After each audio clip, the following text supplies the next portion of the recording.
हमारा topic trigonometric ratios, sine theta, cos theta, tangent theta, cotangent theta, secant theta और cosecant theta, ये 6 trigonometric ratios होती हैं। Sine theta होता है perpendicular upon hypotenuse, cos theta होता है base upon hypotenuse, tangent theta perpendicular upon base, cotangent theta tangent theta का उल्टा कर देते हैं, सीकेंट थीटा कॉस थीटा को उल्टा कर देते हैं और कोसीकेंट थीटा साइन थीटा को उल्टा कर देते हैं। ये हमने 6 ट्रिग्नोमेट्रिक रेशियोज की थी। कल मैंने कौन सा क्वेश्चन था जो बीच में रह गया था? एक मिनट ढूंढ लेने दो। Tangent A is equal to 1 और tangent B is equal to √3, यही वाला? नहीं, tangent A is equal to 2 sine है कॉस ए, अच्छा हाँ वो हो गया। ठीक है, हमने कल क्वेश्चन स्टार्ट किया था, बीच में रह गया था।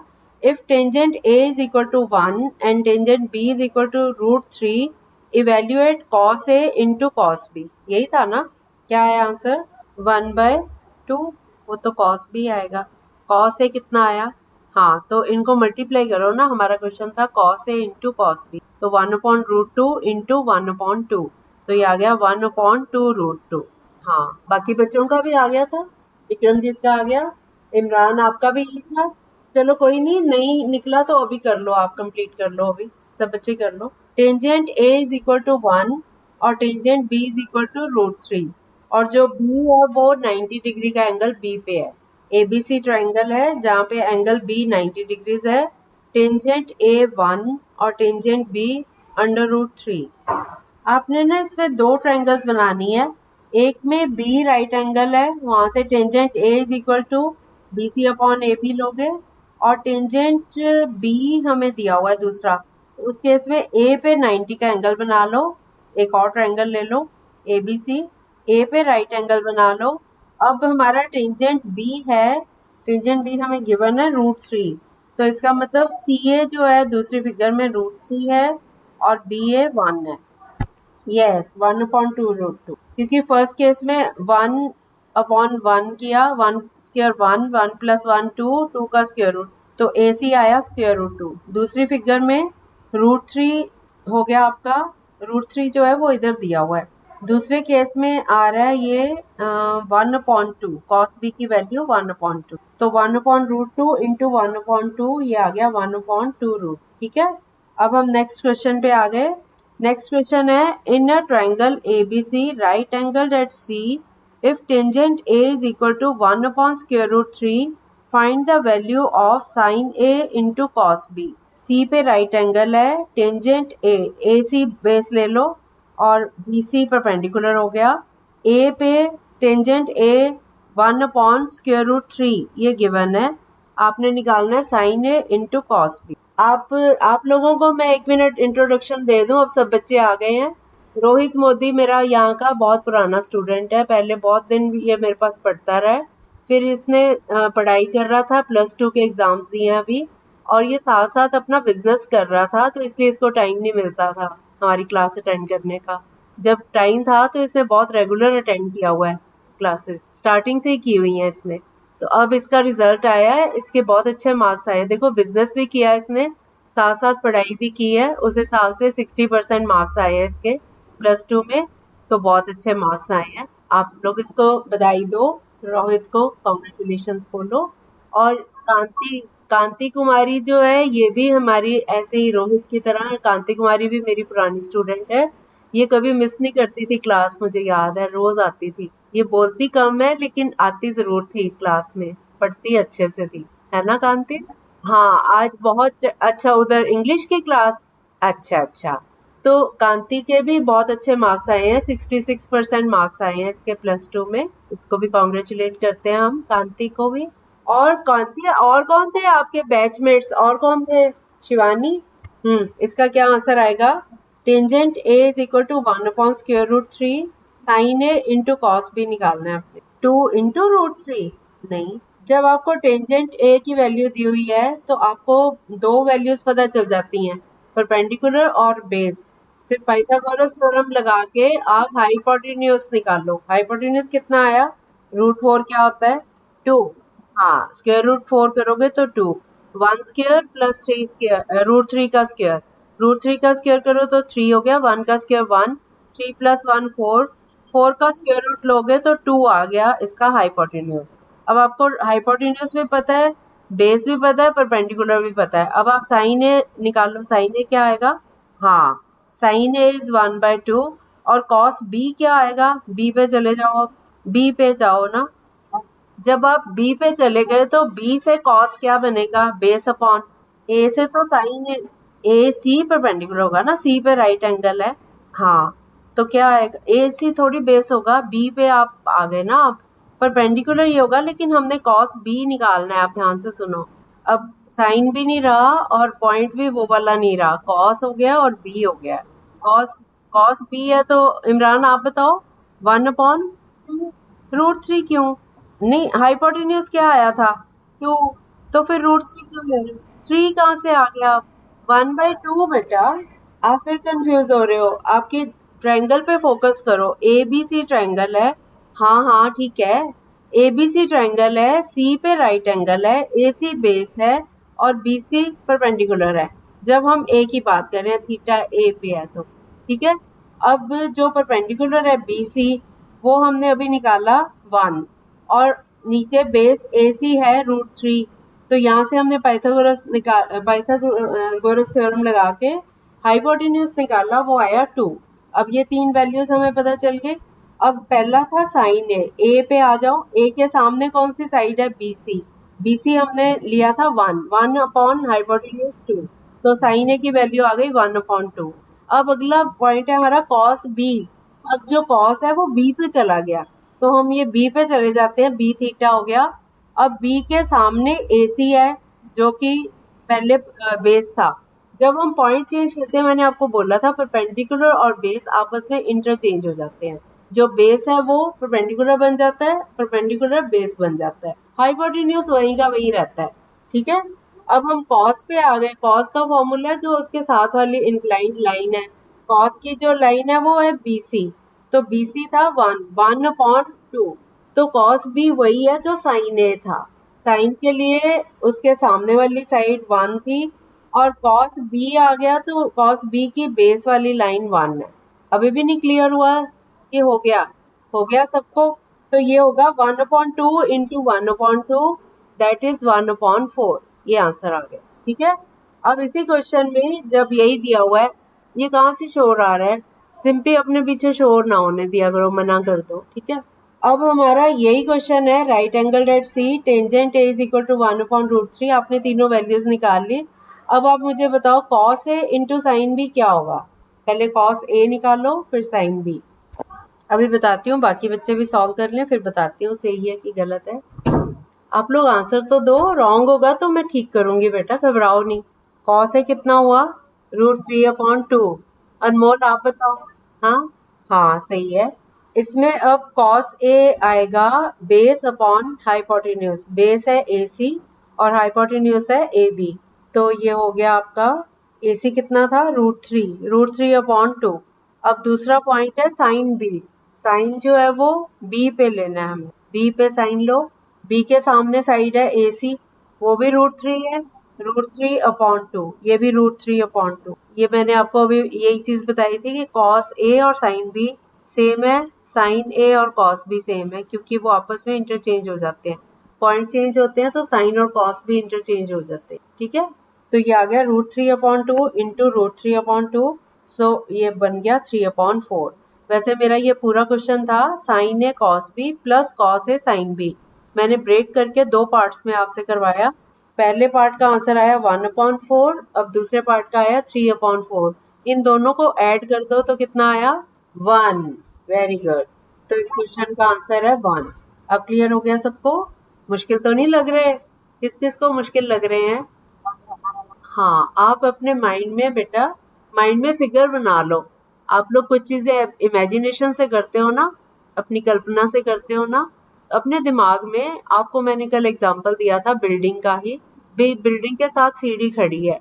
ठीक है, आप सीढ़ी पे चढ़ जाओ, ऊपर B पे पहुंच गए, नीचे पॉइंट है A, सीढ़ी के पैर जो है जहाँ पे वो A है, जो बिल्डिंग का पैर है वो B है पॉइंट, और ऊपर वाला C है।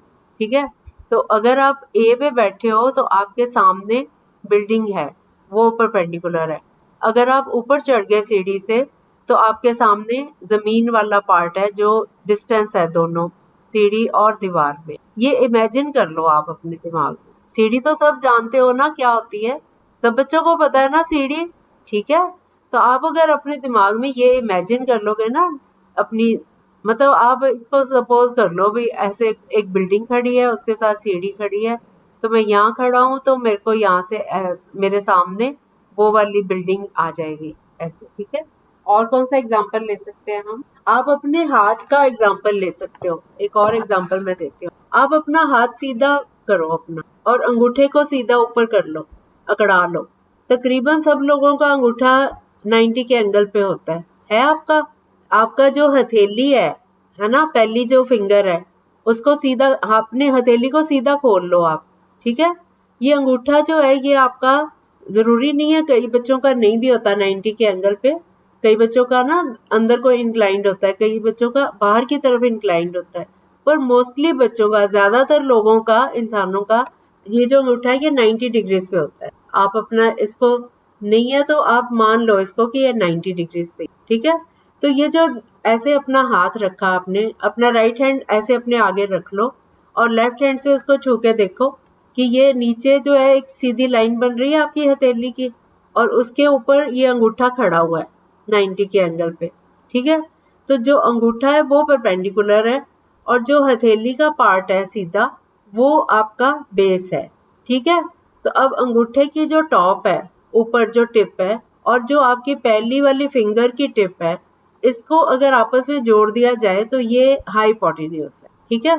अब अगर आप अपनी उंगली, पहली वाली उंगली के टॉप पे, यहाँ से यहाँ आपका थीटा बन रहा है एंगल, ये एक ट्रायंगल बन गया ना, अंगूठा 90 का एंगल बना रहा है, सीधी लाइन, नीचे बेस, और इन दोनों को ज्वाइन करती है एक लाइन अगर हम इमेजिन करें तो वो हाइपोटेन्यूज हो गया। अगर हम उंगली के टिप पे देखते हैं तो हमारे सामने अंगूठा आता है, तो अंगूठा परपेंडिकुलर हो जाता है। अगर हम अंगूठे की टिप से इसको देखें तो ये सामने हमारे हथेली वाला जो पार्ट है वो परपेंडिकुलर बन जाता। अब अगर हम साइन ए नीचे लेते हैं ना, तो फिर साइन ए में अंगूठा अपॉन हाइपोटेन्यूज, और अगर अंगूठे के ऊपर बैठे हैं तो हमारी ये हथेली का लाइन अपॉन हाइपोटेन्यूज। क्या आप क्लियर है सबको? अब आपको कभी भी आप फंसो भी ना तो इसको ऐसे अपने हाथ पे, हाथ तो अपने पास होते हैं ना हर टाइम, हाथ को ऐसे करके इमेजिन कर सकते हो आप ट्रायंगल। अब ज्यादा क्लियर हुआ कि बिल्डिंग से ज्यादा क्लियर था? ओके ओके, अब अंडरस्टैंडिंग हो गई बच्चों को? हर सिमर आपको भी समझ आ गया? ओके, पूरा पूरा भी आ जाएगा, डोंट वरी। देखो अगर हम हिम्मत रखेंगे ना, मैं भी हिम्मत रखूंगी, आप भी हिम्मत रखोगे, तो हम बहुत कुछ सीख सकते हैं, है ना?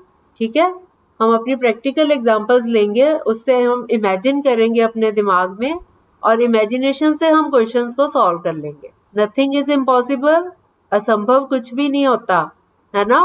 आपकी जिस चीज में लगन होती है, जो चीज आप सीखना चाहते हो आप सीख लेते हो ना। आप बच्चों को मीटिंग अटेंड नहीं करनी आती थी, आपने सीख लिया ना मीटिंग कैसे अटेंड की जाती है, लिंक आता है उस पे आप जाते हो, क्लास में आते हो, सीखा ना आपने। ऐसे ही आप मैथ्स के ट्रिक्स जो है वो भी सीख जाओगे। ओके, और कोई भी टॉपिक अगर आपको मुश्किल भी लग रहा है बेटा, जितना जितना समझ आ रहा है आप कोशिश करो उसको मैक्सिमम समझने की, क्योंकि जब कभी रिपीट भी होंगे ना ये टॉपिक्स, कभी आप जिंदगी में दोबारा भी करोगे तो आपको कुछ तो याद आएगा ना इसमें से, ठीक है ना? हाँ, तो क्लास छोड़ के नहीं भागना कि ये मुश्किल लग रहा है, क्लास में डटे रहना है। थोड़ा 20% आ जाएगा, 30% आ जाएगा, 50 आ जाएगा, धीरे धीरे 100% भी आ जाएगा आपको। अभी तक जो पहले टॉपिक्स किए हैं आपको जो नहीं आते थे अब आ गए ना, ऐसे ये भी आ जाएगा। मैं वैसे कोशिश करूंगी आपको बहुत सिंपल वाले क्वेश्चन, ठीक है? हम सिंपल वाले पहले सीखेंगे, फिर नेक्स्ट कभी मौका लगा दोबारा करने का फिर मुश्किल वाले करेंगे। ओके, घबराओ नहीं आप। हाँ जी, क्या? ओहो, वेरी गुड। ठीक है, आप में तो बड़ी अच्छी लगन है पूरी, मेहनत तो बेटा आपने करनी है ना। हाँ।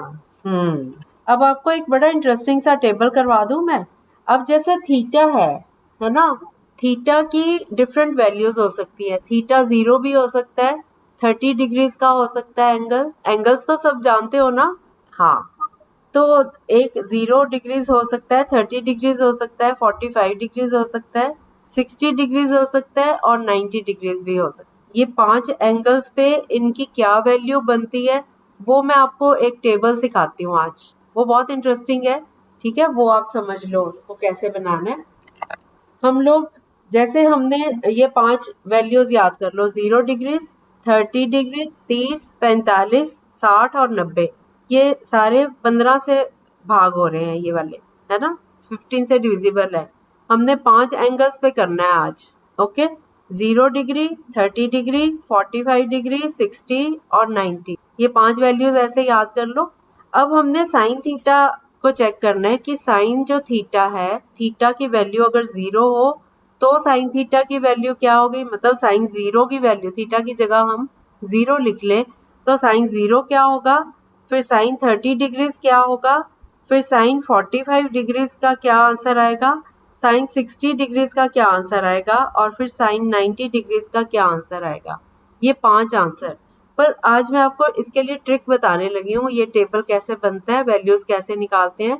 क्योंकि अगर मैं आपको वैल्यूज सीधे लिखवा दूंगी आपको बहुत सारी रट्टा लगाना पड़ेगा उनको, और वो वैल्यूज आपस में कई बार मिक्स हो जाती हैं। क्योंकि हमारे पास 6 ट्रिग्नोमेट्रिक रेशियोज हैं, 5 मैं एंगल ले रही हूँ, तो 6 गुना 5 30 वैल्यूज हैं हमारे पास। 30 की 30 याद करना बड़ा मुश्किल है ना। तो ये इंटरेस्टिंग सा इसका ट्रिक है इसको सीखने का, कि आप इसका अपना टेबल अपने आप बना सकते हो, ठीक है। तो सबसे पहले हम साइन थीटा की वैल्यूज निकालते हैं, 0, 30, 45, 60 और 90। अब ये 5 नंबर है ना, एंगल्स है ना, 0, 30, 45, 60 और 90। तो आप शुरू से देखो, पहला नंबर है 0 अपॉन 0 का 0/4 का स्क्वायर रूट। पहला नंबर 0/4 सारे का स्क्वायर रूट। दूसरा नंबर 1/4 का स्क्वायर रूट, फिर 2/4 का स्क्वायर रूट, फिर 3/4 का स्क्वायर रूट, फिर 4/4 का स्क्वायर रूट। ये याद करना तो मुश्किल नहीं है ना। 0/4, 1/4, 2/4, 3/4, 4/4, इनके सबके स्क्वायर रूट लेते जाने, इतना आसान है। अब हाँ, ये साइन 0 की वैल्यूज आ रही है, ठीक है। अब 0/4 को आप सॉल्व करो, 0/4 करो, 0 हो गया, 0 का स्क्वायर रूट भी लोगे तो 0, तो साइन 0 आ गया 0, ठीक है। अब अगला नंबर है 1/4 का स्क्वायर रूट, 1 का स्क्वायर रूट 1, 4 का स्क्वायर रूट 2, स्क्वायर रूट का साइन हट गया, ये वैल्यू आ गई 1/2। ये दूसरी वैल्यू किसकी आएगी, 0 के बाद अगला एंगल मैंने आपको बताया था 30 डिग्री, तो साइन 30 की वैल्यू आ गई 1/2, ठीक है। अब हम अगले नंबर पे आते हैं, 2/4 का स्क्वायर रूट। अब 2 का और 4 का आपस में कटिंग हो रही है, 2 1 is 2, 2 2 are 4। 1/2 का स्क्वायर रूट है, 1 का स्क्वायर रूट तो 1 आ गया, लेकिन 2 का स्क्वायर रूट हम इसको लिख देंगे स्क्वायर रूट ऑफ 2। तो ये साइन 45 की वैल्यू आ गई 1/√2, ठीक है, आ गया। उसके बाद साइन 60 के लिए √3/4 है। अब √3 और 4, 3 और 4 की आपस में कोई कटिंग नहीं हो रही, ऊपर 3 है, 3 का स्क्वायर रूट लिख लो, स्क्वायर रूट 3/4 का स्क्वायर रूट 2 होता है, तो 2 को हम स्क्वायर रूट से बाहर ले आए, तो ये वैल्यू आ गई square root 3 whole divided by 2, ठीक है। और ये वैल्यू आ गई साइन 60 की। फिर हम अगला नंबर लेते हैं 4/4, 4/4 की कटिंग हो रही है, 1/1, 1 आ गया, 1 का स्क्वायर रूट लिया तो ये 1 आ गया, ठीक है। तो ये वैल्यू आ गई 90 की, साइन 90 की वैल्यू 1। यहाँ तक समझ आया सबको। आप पहले थोड़ी सी इसी की प्रैक्टिस कर लो अपने आप, मैं आपको टाइम दे रही हूँ थोड़ा सा। साइन 0 निकाल, सबसे पहले एंगल्स याद कर लो, 0, 30, 45, 60, 90, 5 हैं एंगल्स। सबसे पहला नंबर 0/4, फिर 1/4, 2/4, 3/4, 4/4, सबके स्क्वायर रूट ले लो। स्क्वायर रूट लेके जो वैल्यूज आ गई वो सारी साइन की वैल्यू, सीरियल ऑर्डर सेम रखना है, बस आगे पीछे नहीं करना। तो साइन 0 हो गया 0/4 का स्क्वायर रूट, साइन 30 हो गया 1/4 का square root whole square root, और साइन 45 की वैल्यू हो गई 2/4 का होल स्क्वायर रूट, और साइन 60 की वैल्यू स्क्वायर रूट ऑफ 3/4, और साइन 90 की वैल्यू 4/4 का स्क्वायर रूट। पहले अब इसकी प्रैक्टिस कर लो, आगे का काम बहुत आसान होने वाला है। ये पूरा टेबल बनाना बहुत आसान है। अगर आपको टेबल आ जाएगा तो आपको अगले क्वेश्चंस बहुत इजी लगने वाले हैं। आप टेबल बनाना सीख लो पहले, क्या आप लोग ये टेबल इस फॉर्म में बना सकते हो कि आप इसमें से वैल्यूज चेक करके यूज कर लो? आपके पास कोई ऐसी डिवाइस है जिस पे आप इनको नोट कर सकते हो कि जब चाहो उसमें से हम चेक कर लें वैल्यूज? है कोई डिवाइस ऐसी? सिंपली आप गाइड कर सकते हो, अनमोल आप गाइड कर सकते हो, बना सकते हो और उसको जब चाहो चेक करके वैल्यूज यूज कर सकते। ओके, तो बेटा हाँ अगर आपको पहली लाइन याद हो गई ना तो आप बाकी वैल्यूज वैसे भी याद करके भी कर सकते। अब ये मैंने आपको बताई है फर्स्ट लाइन साइन की वैल्यूज। कॉस के लिए बड़ा इजी प्रोसेस है। कॉस में क्या होता है, कॉस थीटा की वैल्यूज निकालने के लिए हमें कोई 0.4 कुछ ये कैलकुलेट करने की जरूरत नहीं है। हम इसका ऑर्डर रिवर्स कर देते हैं। कॉस जो है वो साइन का रिवर्स ऑर्डर चलेगा। कॉस में क्या होगा, जो कॉस जीरो है ना, साइन जीरो जीरो था लेकिन साइन की जो लास्ट वाली वैल्यू थी 90, उस पे साइन 90 की वैल्यू है 1। तो ये हमारे पास जो साइन थीटा की वैल्यूज आई है ना, 0, 1/2, 1/√2, √3/2 और 1, ये ऑर्डर है ना। हम इस ऑर्डर को उल्टा करके लिख लेते हैं कॉस थीटा में। कॉस थीटा जो है वो पीछे से स्टार्ट कर लो, साइन की वैल्यूज 1, उसके बाद √3/2, फिर 1/√2, फिर 1/2 और फिर 0। ये रिवर्स ऑर्डर में लिख लो, कॉस थीटा आ गया आपके। हाँ हाँ, यस यस। मतलब हमने एक ऑर्डर में, जैसे मान लो हमने साइन की वैल्यूज जो थी A B C D E, ये 5 वैल्यूज थी ना, तो कॉस में जो है वो उसका ऑर्डर चेंज हो जाएगा, ई डी सी बी ए, इस तरह से ऑर्डर हो जाए। समझ गए? साइन ए हमने, साइन थीटा हमने जो वैल्यूज निकाली थी, साइन 0 0 है तो कॉस 90 0 हो गया। फिर साइन 30 1/2 है तो अगली वैल्यू पीछे से स्टार्ट करो तो cos 60 1/2 हो गया। फिर 45 जो सेंटर वाला है वो तो सेम ही रहेगा ना, वो उल्टा नहीं हो सकता ना ऑर्डर, वो तो सेम ही नंबर आ जाएगा ना, उसकी अपनी टर्न आ गई 1/√2, cos थीटा भी साइन थीटा भी।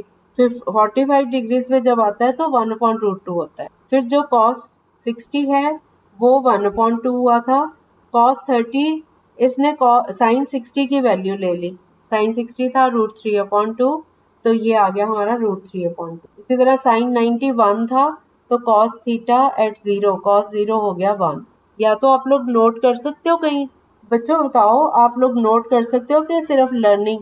अगर आपको सिर्फ याद करके करना है तो मैं उस मेथड से भी करवा सकती। आप कर लोगे, बाकी बच्चे नोट कर लेंगे, अनमोल कर लेगा, और कौन नोट कर सकता है? विक्रमजीत कर लेगा, और दिया आप नहीं नोट करती? अब अंशदीप आप भी नोट कर लो। क्या क्या भेज दूं? मुझे समझ नहीं आया। Okay okay, that is a good idea. ठीक है, ओके ओके ओके, भेज दूंगी। मैं ये ड्रॉ करके ना अपनी राइटिंग में इसको बना के, मैं इसकी फोटो खींच के भेज दूं तो आप लोग फॉलो कर लोगे? आप लोग किसी की हेल्प से फॉलो कर लोगे? चलो अभी फिर इसको समझ लो, फिर मैं इसको भेज भी दूंगी, ठीक है? साइन 0, अच्छा अब आप इसको पहले समझ तो लो, मैं भेज भी दूंगी, पहले समझ लो आप, ठीक है? समझा हुआ होगा तो आप ये वाली ऑडियो सुनते हुए उसको चेक कर सकते हो साथ साथ। ओके, हमारी जो वैल्यूज हैं, साइन 0 हो गया 0, साइन 30 1/2, साइन 45 1/√2, साइन 60 आ गया √3/2 और साइन 90 आ गया 1। मैं आपको टेबल भेजूंगी ना, ट्रिक्स तो नहीं ना भेजूंगी, ट्रिक्स समझ लो आप। जो ये सीरीज बन गई 0 से लेकर 90 तक 5 एंगल्स की, साइन थीटा आ गया। अब हम इसको उल्टे ऑर्डर में, जब जो इसका 90 की वैल्यू है पीछे से स्टार्ट कर लो, कॉस थीटा की वही वैल्यूज है। क्या बेटा? अनमोल म्यूट करो, सिंपी आप भी म्यूट करो, सिंपी म्यूट करो। हाँ, जो हमने साइन थीटा की वैल्यूज ली है ना, 0 पे, फिर 30 पे, 45 60 फिर 90, अब cos थीटा पे जो इसका ऑर्डर है वो चेंज हो जाएगा, जो पीछे वाली वैल्यू है लास्ट वाली वो पहले नंबर पे आ जाएगी। इस तरह से उल्टे ऑर्डर में लिखना है हमने। साइन थीटा की जो वैल्यूज है उनका रिवर्स ऑर्डर लिखेंगे तो cos थीटा की वैल्यू आ गई। cos थीटा, अब cos 0 हो गया 1, हम उल्टे ऑर्डर में कर रहे हैं इनको, तो cos की वैल्यू निकलती आ रही है साइन से ही। साइन की वैल्यू हमने निकाल ली थी 1/4 0.4, ये सारी कैलकुलेट करके हमने वैल्यूज निकाल ली। साइन हमें पता चल गया सारी पांचों वैल्यूज। cos थीटा जो है वो उसका रिवर्स ऑर्डर है, पीछे से स्टार्ट किया, तो cos थीटा की वैल्यूज आ गई 1, फिर √3/2, फिर 1/√2, फिर 1/2, फिर 0। अब हम तीसरे नंबर पे आते हैं। तीसरे नंबर पे कौन सी रेशो है? Tangent theta. टेंजेंट थीटा जो होता है, मैंने आपको इसका रिलेशन बताया था, sine theta upon cos theta. अब sine theta upon cos theta, जो 0 पे साइन की वैल्यू थी 0, कॉस थीटा की 1, 0 को 1 से डिवाइड करो तो कितना आता है? 0 को 1 से डिवाइड करो तो कितना आता है? 0। 1 इंटू 0 इज 0, है ना? तो sign theta upon cos theta किया, 0 अपॉन 1 आ गया 0। अगली वैल्यू है 1 अपॉन 2। साइन थीटा, साइन 30 था 1 अपॉन 2, कॉस 30 था √3 अपॉन 2। तो टेंजेंट थीटा के लिए sign theta upon cos theta किया 1 अपॉन 2 डिवाइडेड बाय √3 अपॉन 2। तो ये हो गया 1 अपॉन 2 इंटू 2 अपॉन √3। 2 से 2 कट गया, 1 अपॉन √3। तो टेंजेंट 0 0 आया था, टेंजेंट 30 आ गया 1 अपॉन √3। ये वैल्यू निकाल ली हमने। फिर टेंजेंट 45 की निकालनी है। Sign theta upon cos theta 1 upon √2 divided by 1 upon √2। तो 1 अपॉन √2 इंटू √2 अपॉन 1, √2 कट गया, 1 अपॉन 1 1 आ गई इसकी वैल्यू। तो टेंजेंट 45 आ गया 1। अब टेंजेंट 60 निकालना है। Sign theta upon cos theta करो, √3 अपॉन 2 को डिवाइड करो 1 अपॉन 2 से, तो ये आ गया √3 अपॉन 2 इंटू 2 अपॉन 1, 2 से 2 कट गया, ये आ गया √3। ठीक है। उसके बाद टेंजेंट 90 की बात करें तो साइन 90 था 1 और कॉस 90 था 0। 1 को 0 से डिवाइड करो तो क्या आएगा? Yes, yes, this is infinite, this is not defined.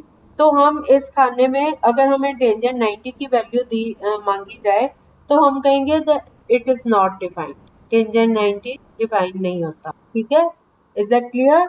अब हमारे पास, अब हमने 3 लाइंस तो कर ली, बाकी जो 3 ट्रिग्नोमेट्रिक रेशियोज हैं वो हम सबको पता है कि इनके उल्टे हैं सारे। साइन थीटा का उल्टा कर, जो साइन थीटा की वैल्यू आ रही है उसको अगर हम 1 अपॉन करते जाएं, उल्टा करते जाएं, तो वो कोसेकेंट थीटा की वैल्यूज आ जाएंगी। कॉस थीटा की वैल्यूज को उल्टा करते जाएं तो वो सीकेंट थीटा आ जाएगा। बेटा सिंपली म्यूट करो। इसी तरह से टेंजेंट थीटा की वैल्यूज को उल्टा कर दें तो कॉट थीटा आ जाएगा।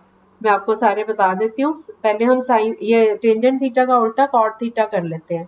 पहली वैल्यू है टेंजेंट 0 इज 0, 0 को 1 से डिवाइड किया, सॉरी 1 को 0 से डिवाइड किया, तो दिस इज नॉट डिफाइंड। तो कॉट थीटा 0, मतलब कॉट 0 इज नॉट डिफाइंड, यानी फिर कॉट 30 निकालना है। तो टेंजेंट 30 था 1 अपॉन √3, उसको उल्टा कर दो तो ये आ गया √3 अपॉन 1। फिर टेंजेंट 45 था 1, तो कॉट थीटा भी 1 अपॉन 1, ये भी 1 आ गया। टेंजेंट 60 था √3, तो कॉट थीटा आ गया, कॉट 60 आ गया 1 अपॉन √3। इसी तरह से टेंजेंट 90 नॉट डिफाइंड था क्योंकि वो 1 अपॉन 0 था, लेकिन अगर कॉट थीटा ले तो ये 0 अपॉन 1 हो गया ना। देखो, अगर tangent theta sine theta upon cos theta है और कॉट थीटा टेंजेंट थीटा का उल्टा है, तो कॉट थीटा जो है वो cos theta upon sine theta हो गया। ठीक है, तो कॉट थीटा जो है वो 90 पे आएगा तो 0 हो जाएगा। इसी तरह सीकेंट थीटा की वैल्यूज निकालनी है। कॉस 0 1 है, तो 1 अपॉन 1, सीकेंट 0 भी 1 आ गया।